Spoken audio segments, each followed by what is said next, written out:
He and his agency just scaling so hard, especially with the Facebook shopping guys, already done over $50 million. I never really had a passion for marketing. He used to work with the Grant Cardone. When I first got started there, between the clients I was managing 6 figures in budget a month.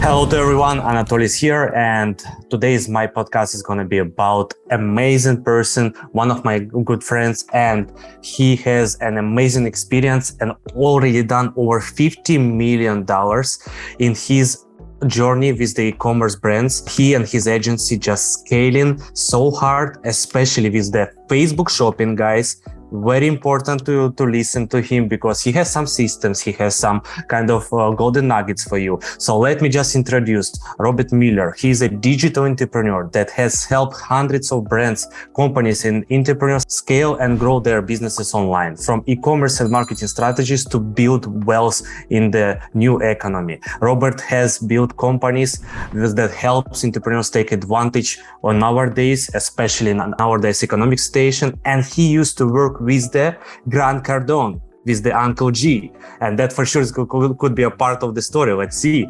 So, Robert, welcome to the podcast. How are you doing, man? Doing well. Thanks for having me. That's an awesome intro, man. No problem. I'm really excited to listen what you're going to be sharing with our audience, and actually just love to see you here. Yeah, absolutely, man. Absolutely. So if you don't mind, let's just start it from scratch. I mean, how have you started, when it was? Because 50 million in online sales, it really takes time and effort, that's for sure. And I believe there's going to be some golden nuggets out there which people will be taking out from our podcast.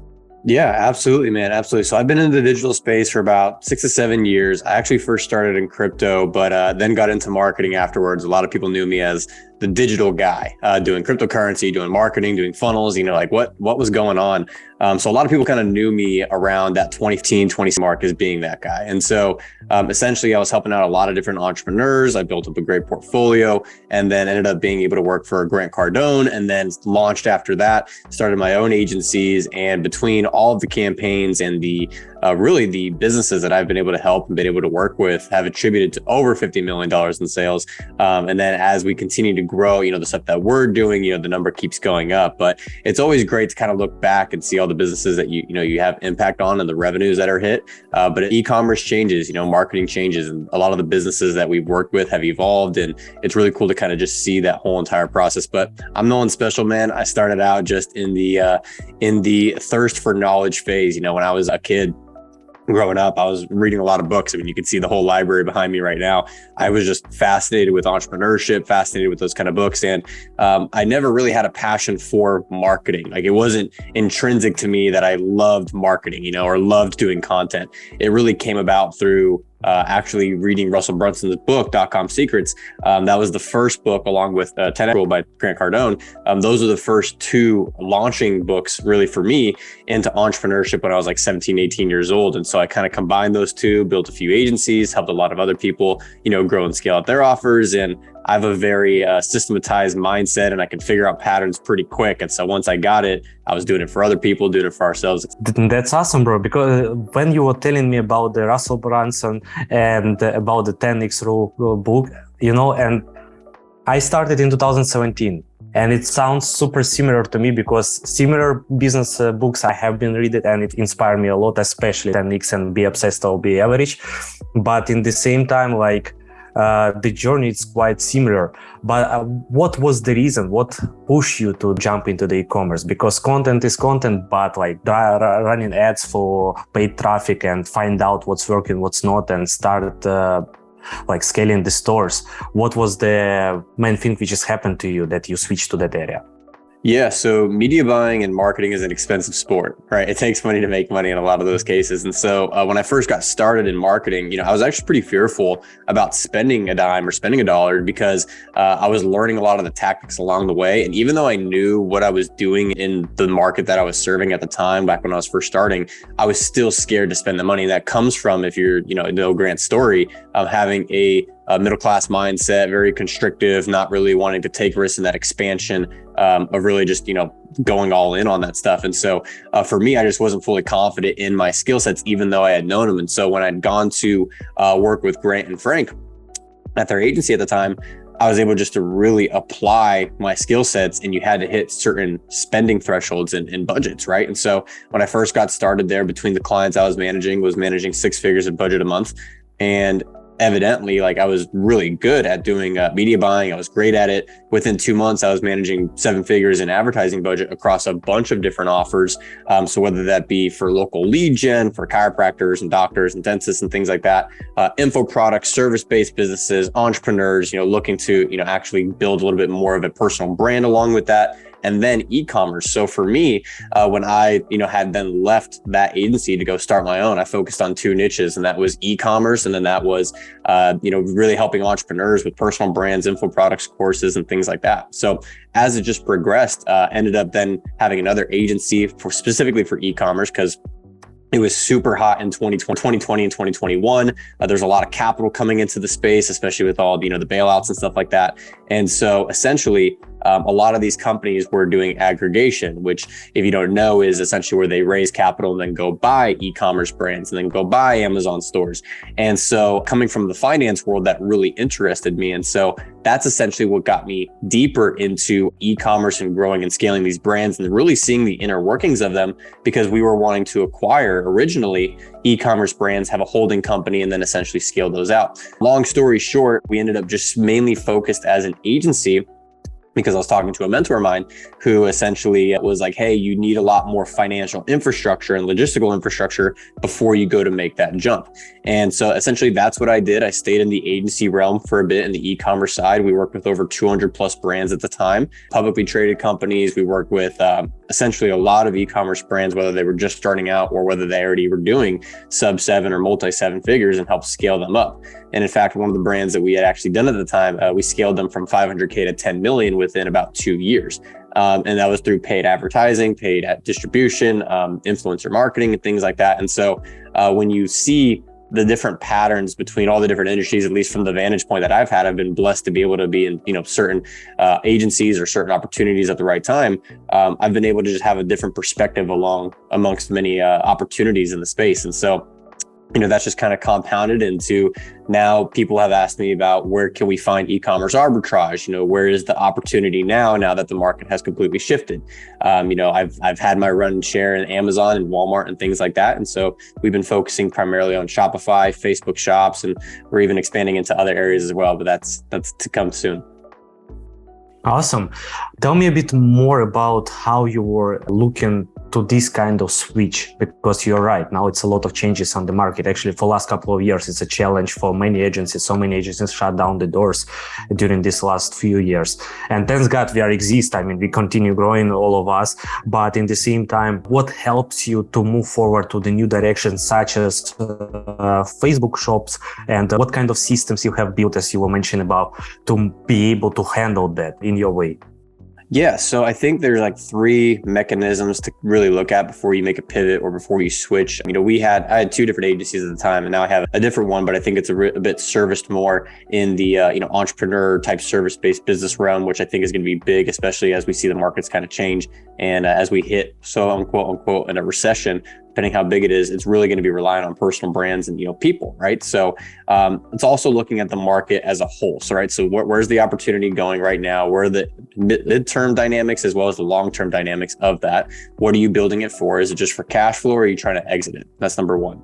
Number 2 for me was understanding what infrastructure did I have and how can I pivot that in order to be in the same vertical, so that way you don't have to go through a huge retraining and rehiring process. But then number 2 is to align incentives around the whole team to a newer offer or a newer model. So that was a big thing, is the human element, right? And then the third thing really essentially is looking at the level playing field in the market. And so in e-commerce, especially as you see with other agencies, a lot of them shut their doors down because the businesses that need to go essentially from 20 to 40 employees, it's a pretty hard threshold to jump. But once you do jump that, essentially you can then service bigger clients, and that's where the bigger money is. Unless you have to, if you're going to stay under 20, you have to then grow with the companies essentially that you're servicing. and the logistics for every company is going to be different. The mindset and all the coaching that has to go into the other entrepreneur that you're servicing has to develop with that. And so it's more of a long-term relationship game. But essentially, when I was working at a bigger agency, the amount of speed that you have to have and dynamicness that you have to have in order to pivot, in order to actually run things, to really hit that level of scale is extremely important, man. And so it's a grind for the first, $1 million in revenue. But once you're at that point, you have to look at your business differently, and the speed actually picks up. It doesn't slow down. We're like over 40 at the moment, and it was the real challenge for us. And according to that, I have super close to me question at least. What was your biggest challenge from scaling from one level to increase to double your employers? So how many employers at the moment do you have? So between both businesses, we're currently sitting at about 33. We actually keep it pretty lean because we really are in the importance right now of having depth with our team members rather than growing super wide. And I've made that mistake in the past where I thought I needed a lot more bodies. But essentially, you just got to look at three different elements of your offer and of your business model. Number one, there's platform, process, and then people. Those three P's essentially kind of help you determine where the issues lie and where you need to fix and adjust. So that's a buddy of mine, Nick Shackelford's golden nuggets, the three Ps. And so whenever there's an issue with Facebook or an issue with Amazon or an issue with any of the platforms, there's some things you can do and some things you can't do, right? You just got to roll with the flow. Next thing is the process. So if there's no issues on the platform itself, then it's how you're approaching that entire distribution or that entire campaign or how the Facebook shop's working, right? It's the process of what you're actually doing. And then the third one, if number one and two are totally fine, then it's the people, and you either need to retrain or you need to fire and rehire and just get winners into your team. So about the hiring and rehiring, what was the biggest, in your opinion, the challenge, or what kind of tweak you have made that it's become for you realistically, you bring realistic possibilities for your company to bring A members to your team, A players who brought culture? Okay, yeah, tell culture. me more. And I'm not the best at this, but it's really culture. You don't want to have a CEO or an executive that's just kind of just sitting there, not doing anything or not contributing to the team and not leading them. If you look at, how birds fly in that V formation, the person in the front is the leader, right? And they're a leader for a reason because they're actually making the draft easier for the people behind them. Or for the birds behind them, not the people. So as a leader, it's the same thing. And so your job is to guide them, help them grow personally, professionally, and really adhere to a higher standard, because as you grow as an entrepreneur, your standards are going to raise, and your not only your financial thresholds and your capabilities are going to continue to grow, but your team needs to be able to meet that caliber. And that just comes from actually being able to lead them where that transparency and that communication really comes into play, as we do monthly all hands in calls with our team. Where's the company going? What's the new standard? What things are we doing great? What things are we doing bad that we need to change that's no longer accepted? And we have to keep them essentially on the course and in the loop with those important expansionary goals and expansionary planning. That way that they see the vision, see themselves inside that vision. And then it's our job as a team essentially to hold each other accountable. It's not a micromanagement thing. It's more so making sure that the QC or the quality control of whatever output is there, but then essentially tying that into the bigger vision of where we're going. And in order for us to accomplish this goal, we need to do this small task, because this contributes to this department, then this department, then this one, and then we all get to win together. But without that one thing or these 7 tasks being done, ex-employee or ex-team member, then one, you don't have a spot here, but 2, you're holding the whole team back. So you don't want to be the person that holds teams back. That's 100%, especially as a leader. Okay. According, you were mentioned a couple of times like operations and systems, which you are implementing, and how important it is. Can you mention a couple of them which were really game changer for your team to make it work better, faster, and maybe more automated? Because I believe this is all about the right systems on the board to be able to scale not just results for the clients, but scale the company itself, even with the not in human heads, in terms of just implementation more with the right systems. What is the main things that have been implemented on your end, in your opinion? 3 main things I would say in regards to systems that's really helped not only understand team dynamics, but then also automate some of the processes have been, believe it or not, the timesheets associated with team members. So clocking in and clocking out, not necessarily to manage what they're doing every single second of the day, but when we look at workload and we can make assumptions based off of real data, how long X type of task takes, then we can expansionary plan how many clients can we bring on in a certain sector or for a certain offer, knowing that their time to value based off of all the tasks that need to be done is going to be delivered, whether that be a week, whether that be within 2 days, whether that be within a month, right? And so really understanding how long things are taking, then we go back to the 3 Ps, right? Platform, process, people. Is the platform the issue that we're using? Is it the process that we're doing that's making this take longer? Or is it you? How do we optimize your work schedule, or how do we optimize your flow? And then essentially do the same thing. So that's number one, tracking of the time. If it isn't tracked, it isn't measured, right? If it isn't, something that you're cognizant of, time is the most expensive cost in a business. Big, massive Fortune 1000 companies spend billions of dollars a year on wasted meetings that don't have an agenda, that don't have actually clear expectations from the meetings. And especially right now with what's going on with people like secretly quitting their jobs or putting a little bit in to get the most out from the company. Essentially, it's something that you really want to make sure that your culture doesn't fall victim to. And that starts with you as a leader, making sure that the standard is known that it's unacceptable to do that. So that's number one. Number two is when you have multiple departments. I mean, usually as an entrepreneur, solopreneur, you have multiple hats, right? And so you're doing operations, marketing, sales, finance, you're doing all that kind of stuff. But essentially the offer of how you actually, service your clients has to be broken down in an assembly line. And essentially you have your fulfillment assembly line, and then you have the company assembly line, right? And what's worked for us has been systematized, points in which we have submissions of forms, right? So if we have a 10-step process, there's not only the task list and the task sheet inside of, project management tools that we use like a Monday or Asana. We've used both. But when you have a submission, it can then trigger off automations and actually update data across other platforms that you may use, like CRMs and things like that, that aren't just project management based, which then allow you to track the front end, how the back end ties to that. So I'll give you an example.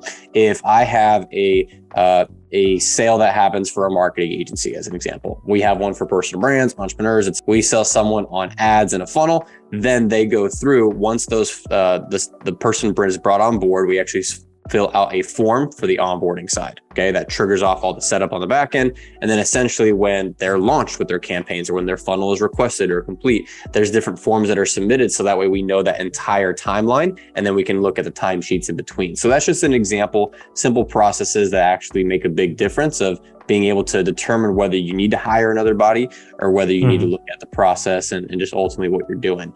And then the last thing for us that's really helped has just been the aggregation of the data into dashboards, right? Getting all those data points and having a team adhere to submissions and all that kind of stuff of those forms, then allow us to make the product better. Allow us to, if no matter what, we cannot change that time to value, it's going to be 2 weeks or 3 weeks, no matter what we do, maybe it's, logistics or something like that, then what value can we put in that period of time that then gives the client a better experience, since that cannot move, right? If that's a hard point or a hard example of that.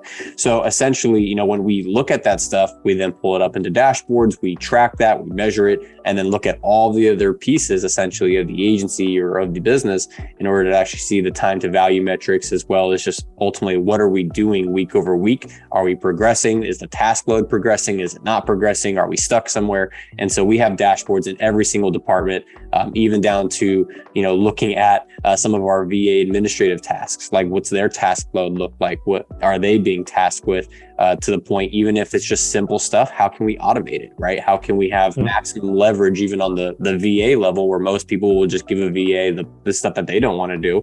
You can automate that. And the more that you pour into your team around the systems and they adhere to it, they're grateful at the end of the day, because it does save time. Now, if you are working on that entrepreneur grind and that mode in which it's just communications in a Slack channel, or if it's just communications, given a phone call or something, it's going to be a little bit harder to protect your time initially, to essentially build out these systems and then force people to use them, or just implement it with your team. But essentially it's what's needed, because your time is the most valuable asset. As the CEO, as one of the heads of the department, it's your job and responsibility to track that time, not only of your team, but also of yourself, in order to actually cut costs and actually become more profitable with your time and the ROI of what you're doing. That's awesome. I completely agree with you about the automatization. It's one of the, I would say, accelerators for the businesses, because without automatization, there is always gaps and mistakes and not done tasks from the team players, not because they are bad, because there was just so many things around that the tasks were missed. So according to that, I really have one question about the systems and automatization. What would you suggest to people who are trying to optimize? Like, okay, they got it, so it's really important. What would you start with? What you would suggest to the guys to start with regarding optimization? Maybe some software, maybe some kind of masterminds, or something which they can just hear and start implementing. Yeah, sure thing. So biggest thing I would say is, first, the hardest piece is going from pen to paper, right? I use Lucid Chart as well. So if you're more visual like that, go for it. But really break it down. If you think you have 3 steps to your process, you probably have like 50 steps, but you have to categorize it into 3 or 5 functions, right? Then you can create subtasks beneath that and really kind of lay it all out on the table. Some things you don't need, some things you may need. Essentially, what you can do from there, if you're not a systems heavy person, you can then go on Upwork, try and find people that are freelancing and that can do Zapier automations or Integromat automations for you in your business. But depending on how tech savvy you are, when you get your CRM, when you get your project management tools, you should know if they're integratable, if they have open APIs, what softwares they work with, because you don't want to put so much time and so much effort into one software, and then you realize that it can't connect with the core function of what you need to do. And then now you have to make this makeshift thing. And I see that a lot, especially in like the real estate space, or, different softwares that are kind of tailored to a specific niche. What they basically have as a benefit in that, they typically give up in functionality, being able to API across multiple different softwares. But who knows, that may change in the future. So I always like to use, Zapier integrates with a lot of stuff. A lot of our systems run off of that. That's true. And essentially depends on what function that you're trying to use. Again, so our tech stack is very lean, very simple.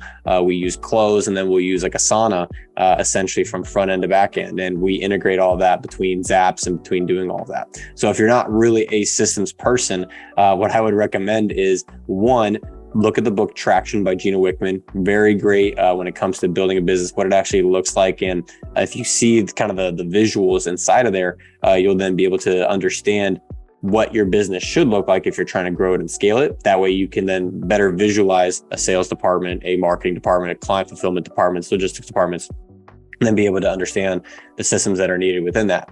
But don't think you have to come up with all the systems yourself. And this is a mistake that I had made in the beginning.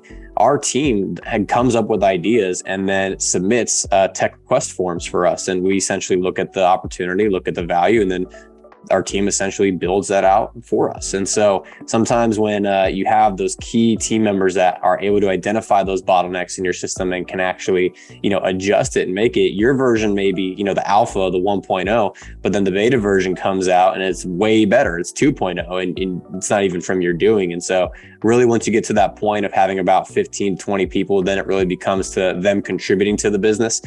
In my opinion, you may have 1 or 2 great star people in the beginning, but depending on how rapidly you're scaling, you may just have a lot of workload that you may need to take a step back to actually, have those higher level conversations. But a lot of things can be taken off your plate as a CEO, as the entrepreneur, with virtual assistants, with team members. Essentially, though, you have to keep them to that high standard and be able to fire fast and not just hold them because you think that they're going to be the only VA in the world that can help you. Yeah, that's completely makes sense, especially we cannot really we cannot be handling everything by ourselves. We have to hire the right people who knows technical skills, which we shouldn't know them, correct? But we have to bring that into the team, or hiring from the outside if it's one-time work. Just we have an idea and we just can integrate it with the right freelancer or VA who can just do that, and that's all for one-time payment. Am I right? I mean, yeah. People were thinking about that all the time. 100%. And it's also, if you're scared to go hire the virtual assistant for the work, it's either one, you don't know the actual workload to hold them accountable to.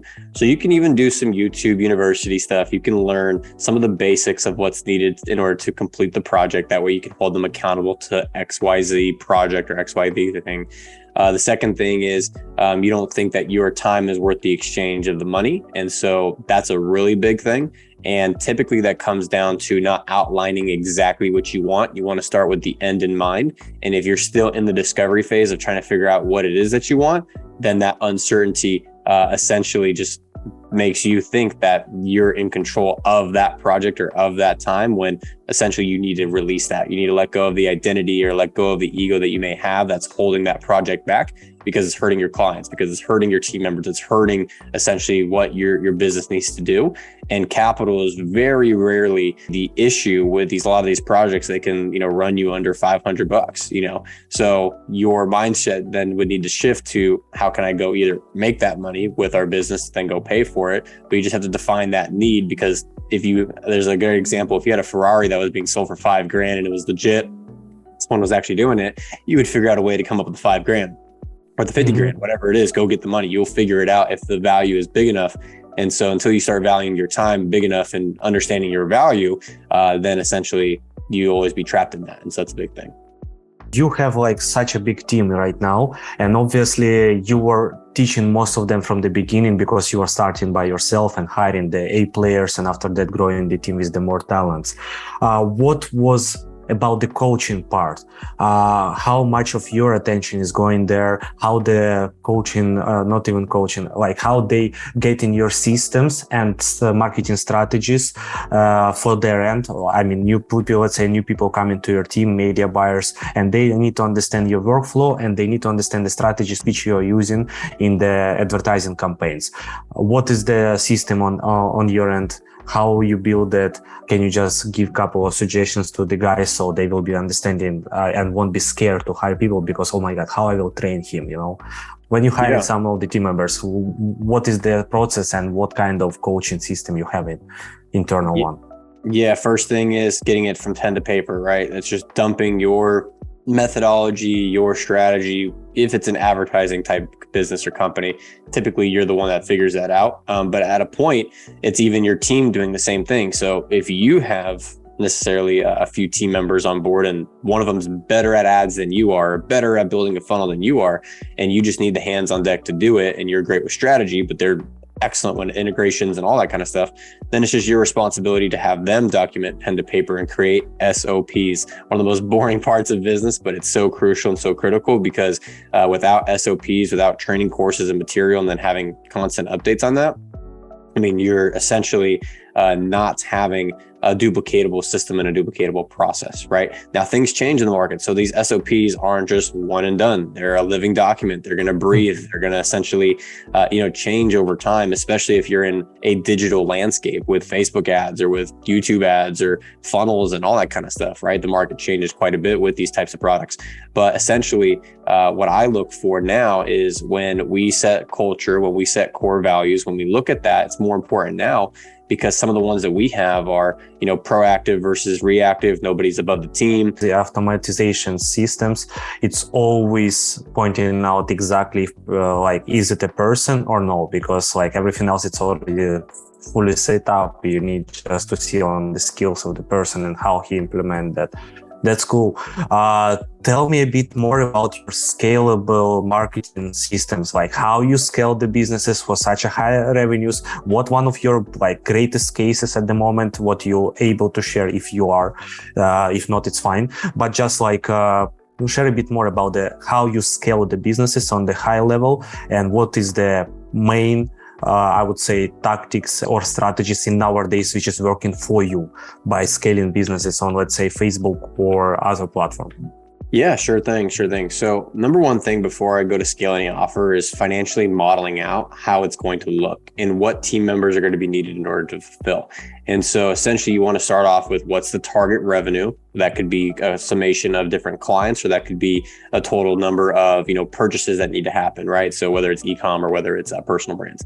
You essentially look at that. What's the cost of that revenue? That could be your sales and commission costs. That could be your cost per acquisition and your assumptive advertising costs. That could also be your costs essentially with the goods sold. And with e-commerce, that's the product. With, personal brands, that's the actual fulfillment. And so when you look at those first three line items and first four, metrics, essentially that then gives you your gross margin. And then your gross margin then allows you to expand for operational costs for team. Essentially how much capital is needed to be allocated for 6 months, 12 months of salary for this particular position, then this position, then this position. And you essentially build out your team hierarchy prior to that revenue even showing up. So that way, when you get the revenue, because then it's just sales and marketing focused, you now have an idea of where to deploy that. If you're just running the hamster wheel of not knowing where to deploy capital at certain stages, then you're either just going to keep the capital, it's just going to sit there, or you may take a distribution. That's cool, but it depends on what kind of business that you want to build and what target thresholds that you need to get at. Now, the overall KPI that you want to have with your employees is $250,000 in revenue per head, essentially at your company. Now, if they're virtual assistants, you may have to group that number up because the salaries may be, $500 to $600. It doesn't equate to the same value discrepancy, but essentially you want a group and a pod of output to give you a certain target of revenue. And so when you look at those metrics, you can then see if you're pacing above or below with your sales efforts and with your efficiency on the back end. If you have too many team members, which was my first mistake at my first agency, too many team members, your revenue in the agency space can be anywhere between $85,000 to $150,000 in revenue per head per employee. And you can't necessarily grow with that because you're going to have the constant churn or the constant, metrics that are just prevalent in the agency space of losing clients and having to acquire a new client and then banking on LTV and going through that exact same process. And that's just if you want to stay on that hamster wheel. Where's the actual explosive growth? Where's the growth where you actually had everything planned out and then everything past that point is just profit, right? You need to financially model those out. And I think that comes down to knowing your numbers. It comes down to the infrastructure builds that you put into these into your software, into your company, and actually seeing what metrics are needed. And so it's a compound effect of that. Now, for me, I've been in the service industry for quite a while for digital services, online marketing, paid ads, all that kind of stuff. So I've seen KPIs, cost per acquisitions, across many different sectors and industries. And so I make a lot of the assumptions based off of my relative experience. There's not like one big sheet, essentially, that actually provides all the KPIs in every industry at all times in real time. You have to do a little bit of digging with that, especially with subject matter experts and where these business owners are actually getting great cost per acquisition. So it all starts with front end, but then your back end has to be financially modeled out. So that way at the volume in which that you want to acquire new clients and bring them on can actually be sustained. Awesome. So in this case, when you already handle all that part, you understand even what is your A players, what are your, let's say, average employer who still delivering what is needed, but he's just not a superstar in the team. You delegate different clients, different projects, and what are they doing? What is their flows? Like, for example, someone just starts scaling agency and they just trying to understand what's going to be the workflow, let's say, for the media buyer, how he will be communicate and with whom he going to be communicate. In your end, how does it work? How this system is implemented? Because for media buying, it's important to keep them busy on the right thing. And I believe in your end, it's the perfect example of the system, how it should be. So just share with us, if you don't mind, how media buying part of the agency are working on the implementation, any kind of tasks. Yeah, sure thing. And as you grow, you can then layer on a lot of the different parts of the systems. And so there's, the perfect version and the perfect way that you want to have things built versus how you grow into that, right? So essentially what we like to grow into is always having a pod. And a pod essentially is a account manager or some sort of client success concierge that has full autonomy on knowing exactly where everything is at all times. Then you have, depending on the services that you may have with your agency, your media buyer focusing strictly on the media. Now, media buyers have now become a lot more versatile, understanding funnels, understanding tracking codes, understanding UTM parameters, understanding full end-to-end strategy. And so the media buyer itself should only be focused on that deliverable, right? If they're a button pusher or if they're a strategist, is very important to make that distinction. And so when you have someone that knows strategy and just needs button clickers, then you can be essentially building out your team to be that. If you want to be all in the weeds with that and have your strategist do that, it just depends at the level that you're at. Now, what other supporting roles might be included in that? Video editors, graphic designers, funnel builders, etc. Now, not every single pod needs to have one person in that role. So essentially you can have what are called floaters, and a floater can be spread across 2 or 3 pods, depending on how many clients are in a pod. Most media buyers can handle between 5 to 15, depending on the level. And if they're super easy lead gen campaigns, I mean, you can have, 100 campaigns managed by one VA. I mean, if they're super simple lead gen, but when you start having a lot more to do with strategy, a lot more to do with content, a lot more to do with copywriting, there's systems that need to be built, and really a communication structure between pods, client fulfillment, and all the back-end stuff that needs to be done to then give the client an update that it's super important and clear that what needs to happen. And we can always do better, we can always improve, but essentially you want to create a machine where one gear shifts, the next one moves, the next one moves, and then spits out the update and spits out the campaigns. And essentially it's rolling.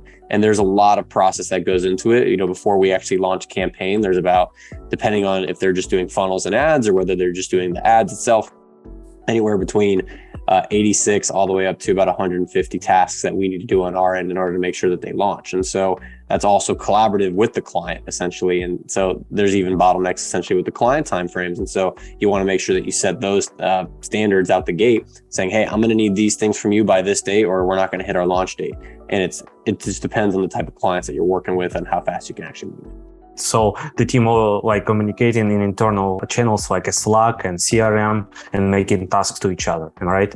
To make the things recognizable and in the same time implementable. What kind of CRM are you using?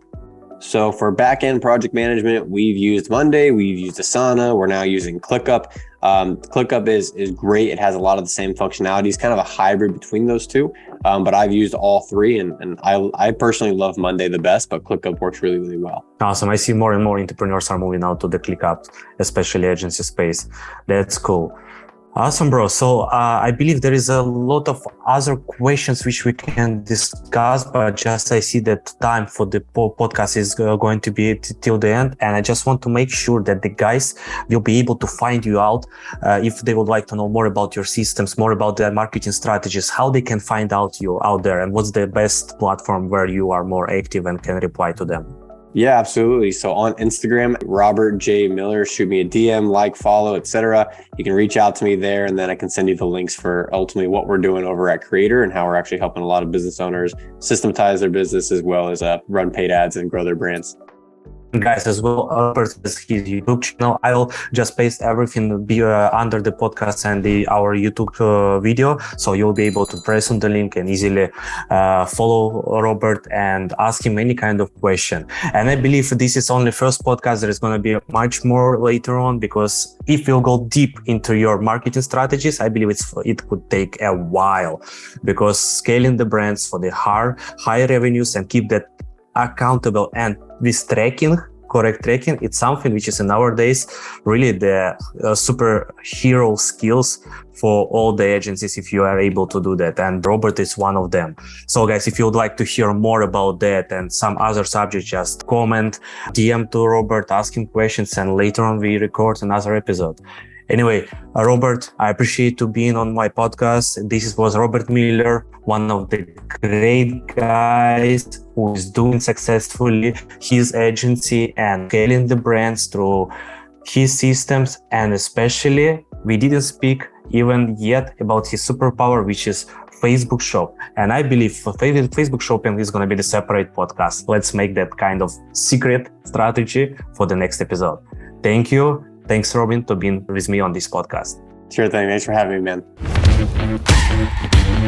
man.